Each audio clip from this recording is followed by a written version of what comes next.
family, Chauncey fam here, Realtor, Dallas-Fort Worth area with Family Realty Group, and wanted to make a quick video. It's a Saturday morning, a gloomy Saturday morning, and I am out doing showings with some clients that I've been working with for a year. So this video is for buyers in particular. So if you're looking at venturing out, buying your first property, you don't really know how it works, want to understand a little bit more about the process, then this video is going to be for you.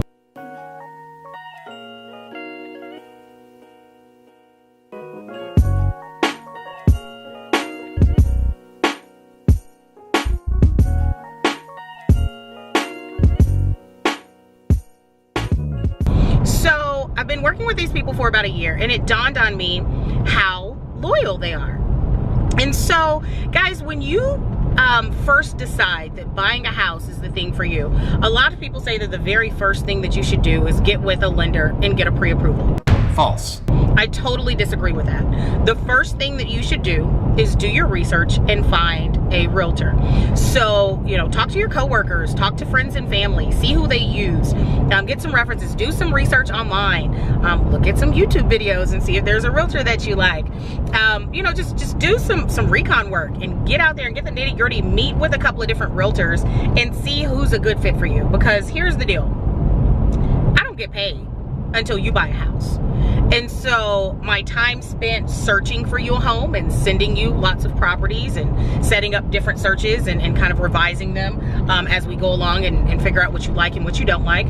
The time spent on that, the gas and the time spent going on showings, the time spent setting up all of those showings and getting combo codes, and it's a lot of work that goes into it. And so here's the deal. In this industry, there are some realtors that will have you believe when you meet them that immediately, before they can even show you a house, you've got to sign something called a buyer's rep agreement. False. All of my clients, you guys can look back, you can ask any of them. I don't ask for a buyer's rep agreement. So basically what that is a contract that says that they're going to exclusively, you as a buyer are going to exclusively work with this realtor to find a house. Now, if you just met this person because you found them online, why would you sign a contract and you don't know them from Adam? Like, what if they don't really work? What if they don't want to show you houses on Saturday and that's the only day that you can go and see houses?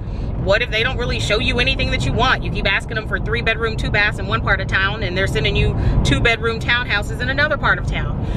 And now you've locked yourself into a contract. So here's the deal. My opinion on this is not very popular amongst realtors. A lot of realtors use that buyer rep agreement as kind of like insurance to make sure that, you know, if they have a buyer, that buyer isn't going to go elsewhere and go and use another realtor. But I tell all the people that I work with up front, I don't want to work with you if you don't want to work with me. So please let me know if we are not clicking up front so I can go and work with the line of other clients that I've prospected and lined up that want to actually work with me. And so that's one quick tip. Before you sign that agreement, guys, make sure that the people that you're working with, the realtor that you're working with, is someone that you really like and that they are catering to your needs, and they're going to help you through the process. Oftentimes you don't know what you're doing as a new homeowner, no matter how much you've Googled. You don't really know. And so you need someone that'll actually walk you through that process, that's competent, that you trust, and they are really genuinely there to help you out with purchasing the house. And so just make sure before you lock yourselves into anything that, you know, it's the right person. And again, I don't ever even use the damn thing, so it's not a necessity for them to represent you and to work for you and to fulfill their fiduciary responsibilities in the state of Texas. Agency is not necessarily by written agreement. It can just happen, you know, through verbal agreement. So that's one cool thing. But then another is just being loyal. Like I said, these guys have been loyal to me for the last year. I don't have any agreement, but I'll tell you this, if there was another realtor that even tried to sniff them out and talk to them, they're gonna tell them hell no. They think I am the best realtor in the world, which I am, but it's because I've proven my worth to them. I am available when they need me. When they're blowing smoke, I am honest with them and tell them, no, I'm not taking you out 30 minutes to see that house that doesn't meet any of your criteria. Try again. And I'm just very frank and honest with them, and they love me for it. And because of that, they are loyal to me. And I don't mind investing my time in finding them a home. But guys, the last thing that a realtor wants to do, like, this is our livelihood, is spend months and months and months helping you find a house, and then because like your brother-in-law's cousin's uncle decided to get his real estate license last month and you want to help him out with his first deal and let him get a commission and have your realtor take him out to see that house, but then you let him write up the offer. Guys, that's shady. Like, don't do that. That's really bad. If you don't like them, you don't want to work with them, just tell them and move on so they can move on. But just make sure when you pick your realtor that you're loyal, you work with them. This is our business, and you just want to make sure you don't want to do anything to anyone that you wouldn't want done to you and wasting your time. And then another thing is, like I said, find your realtor first instead of a lender. Simply because oftentimes realtors have lenders that they work very, very closely with. They can give you a couple of different options on some mortgage companies or lenders or banks, whatever, that they have a history with, that they know can get your deal closed and in a timely manner and with people that they trust. So it can be really, really good. They can just be a good resource for you to figure things out if you're not, you know, quite too savvy with it on your own. So follow me around a little bit today. Come and take a peek at some of the properties we're looking at. We're having a little bit of fun. So come on.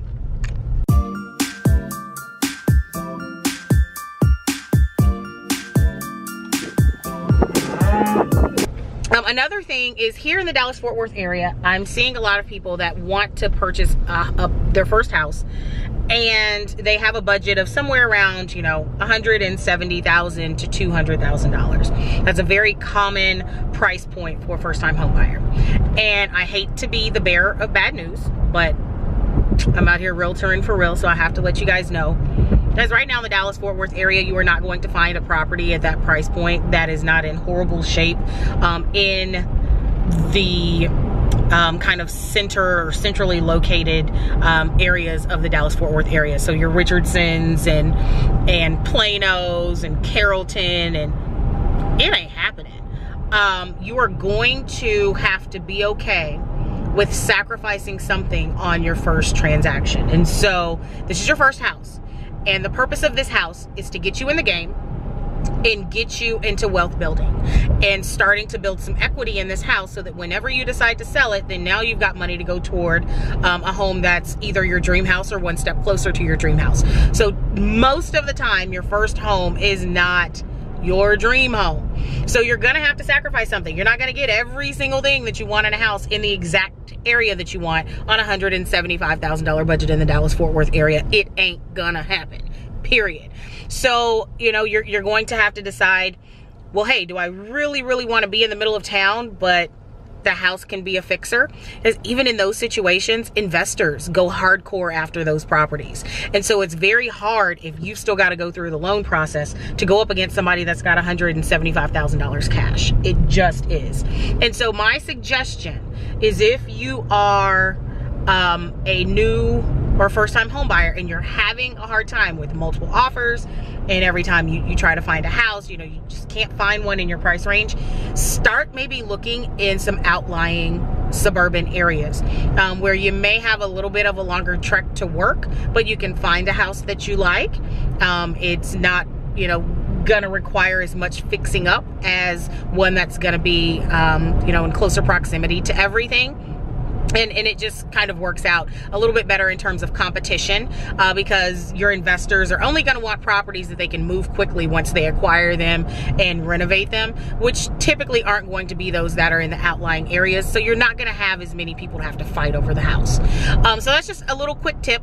So just kind of evaluate your plans and write them down. Write down your goals. Like, how long do you plan on being in this house? If you're only going to be there for 3 to 5 years, like, does it matter that you have to drive an extra 20 minutes to work? And just kind of weigh those things out, because it can get really, really difficult when you have your mind totally set on one thing, and in reality, you have to be a little bit more flexible with the process.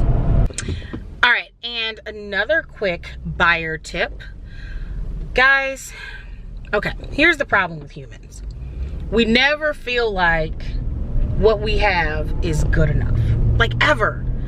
And in the real estate game and trying to find your first house, if you find, and not even just your first house, just finding a house in general, if you find a property that you love, it meets your criteria, so bedrooms, bathrooms, the amount of space that you need, it's functional, it's in the condition that you want.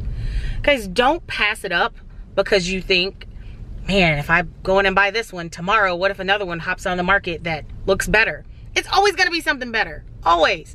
Like, if that was the case, we would never get married. Like, why would you pick a dude and then not think that, you know, Brad Pitt may ask you to marry him in a couple of weeks? Like, you've got to draw the line and at some point say, you know what, this meets my needs and this is the house I'm gonna get. I see this all the time with first-time home buyers, and they just go down this tunnel of just house after house after house.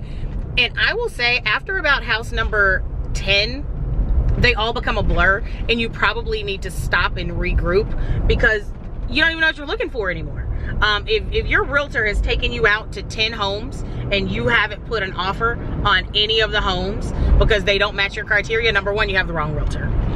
Number two, if you have gone out to 10 homes that do match your criteria and it's still just not clicking, then they probably really don't meet your criteria and you need to revisit exactly what it is that you're looking for. And so for me, guys, the limit is around 10.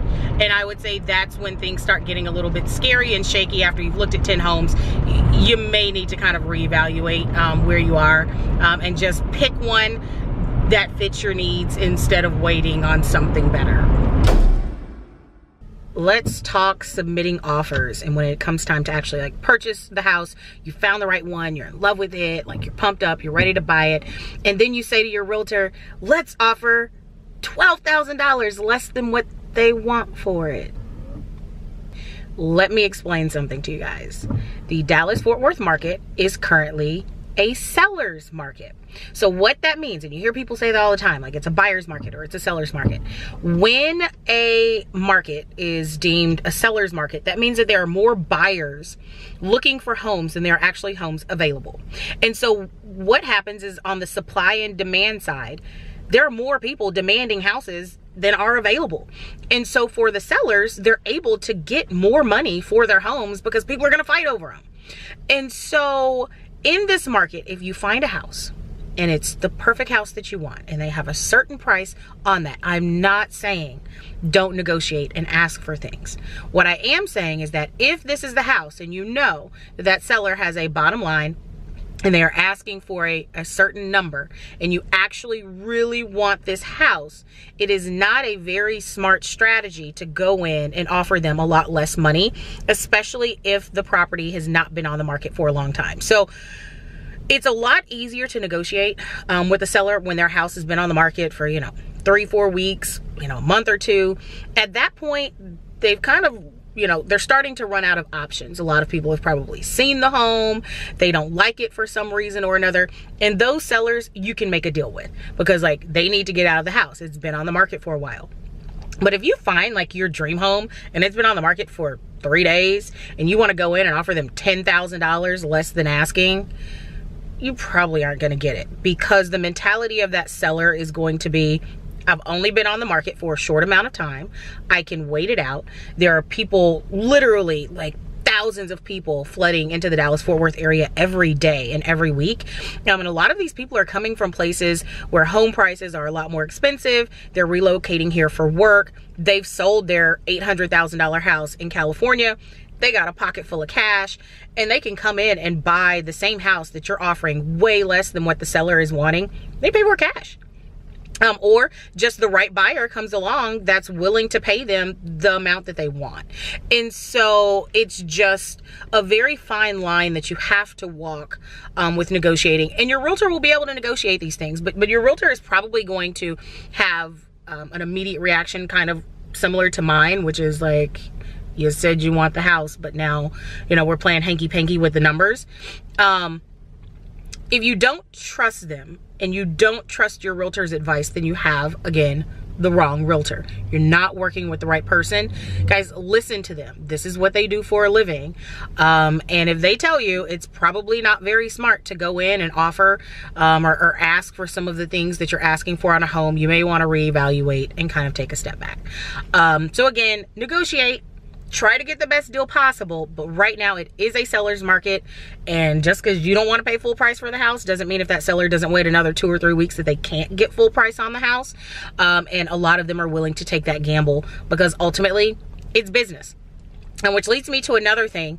I've had buyers put in offers that were, you know, I mean, decent offers. I mean, I've even had some put in like full price offers, but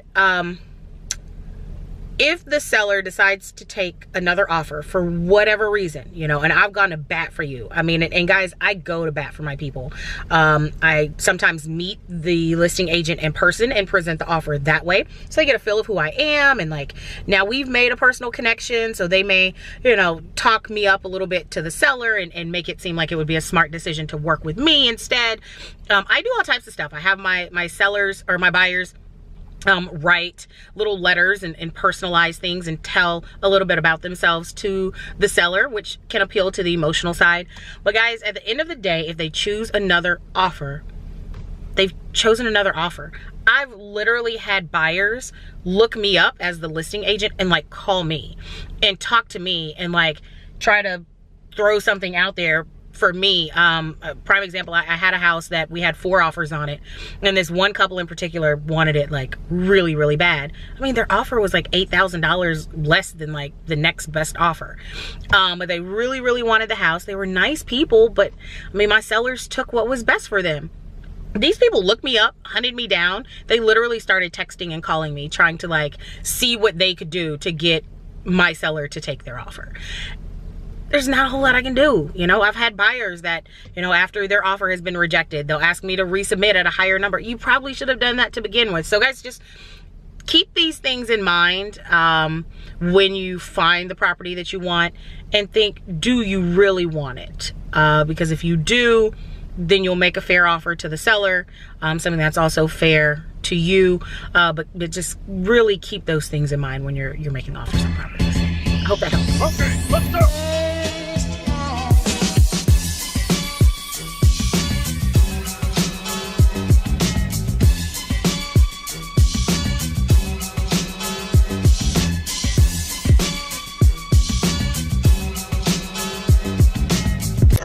All right, last tip, closing costs. So I've been talking to a lot of first-time home buyers that are just now getting into the market, and they've got their down payment saved, but they've talked to their parents, who the last time they bought a house was like 1994, or 93, or 91, or 82. And they've told their kids, these first-time home buyers, that the seller always pays closing cost. Seriously, it is not an industry expectation or standard for the seller to always pay closing costs. So here's what closing cost is. Closing cost is basically summary of it, and it could be a lot of different things, but closing costs are things like the cost for your appraisal. Closing costs are typically like 3 months worth of property taxes if you didn't put 20% down on the house, 3 months worth of homeowner's insurance if you didn't put 20% down on the house. If you didn't put 20% down and you have private mortgage insurance, it may be a premium that's needed to pay.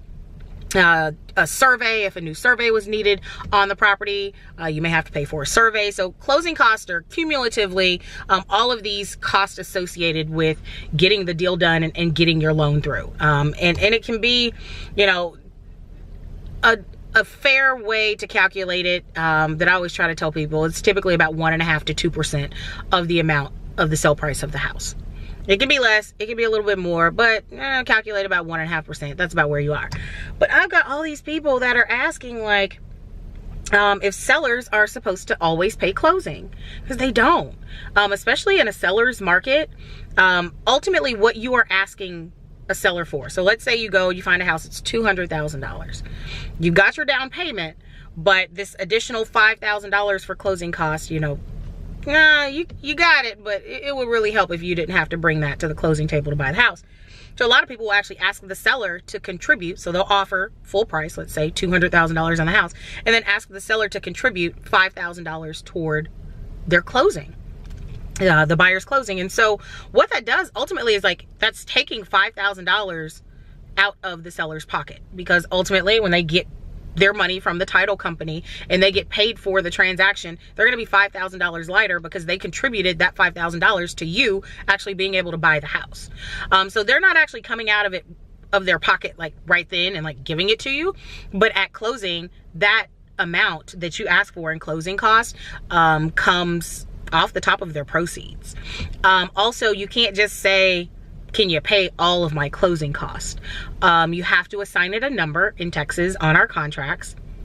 A number that I see a lot is like $2,500, $3,500. So say your closing costs are $5,000. They contributed $2,500. That helps you out. But guys, this is not an expectation, especially when these sellers are out here getting 3, 4, 5, 6 offers on houses. If you're asking for closing cost and that is taking money away from their net or bottom line on the transaction, like, you're just not as appealing as someone that doesn't need that.